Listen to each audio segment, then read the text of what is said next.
નમસ્કાર દર્શક મિત્રો, ખબર અરવલ્લીમાં આપનું સ્વાગત છે. હું છું અલ્પેશ રાઠોડ.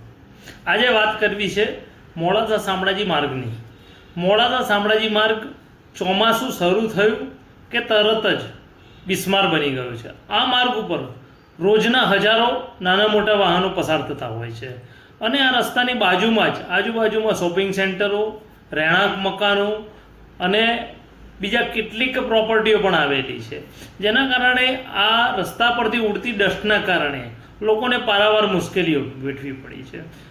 સાથે સાથે વાહન ચાલકો પણ ત્રાહિમામ પોકારી ગયા છે.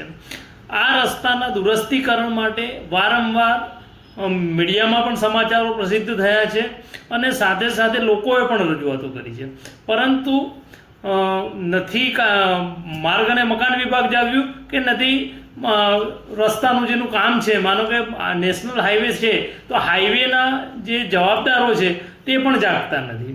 તો એના અનુસંધાને છેવટે વહીવટીતંત્ર એટલે કે જિલ્લાના કલેક્ટર મેદાનમાં પડ્યા છે. તેઓએ આજે કાર્યપાલક ઇજનેર અને જે ડિપાર્ટમેન્ટ છે રસ્તા બાબતનો જે કહેવાય છે કે ભાઈ હાઈવેનો ડિપાર્ટમેન્ટ છે એને એક કારણદર્શક નોટિસ ફટકારી છે. તેઓને ફટકારીને જણાવ્યું કે 7 દિવસની અંદર આ રસ્તાનું દુરસ્તીકરણ કરવામાં આવે અને એની સાથે સાથે તાકીદ પણ કરી છે કે આનો ખુલાસો પણ કરવામાં આવે. જો આ વહીવટીતંત્ર હમણાં જાગ્યું એના કરતાં જો વહેલા જાગ્યું હોત તો પણ કદાચ લોકોને મુશ્કેલી ઓછી પડી હોત. હવે એક બાજુ થોડા દિવસો બાકી છે ચોમાસાના અને હવે આ નોટિસ આપવામાં આવી છે, એટલે એવું કહી શકાય કે મોડે પણ જાગ્યું ખરું તંત્ર.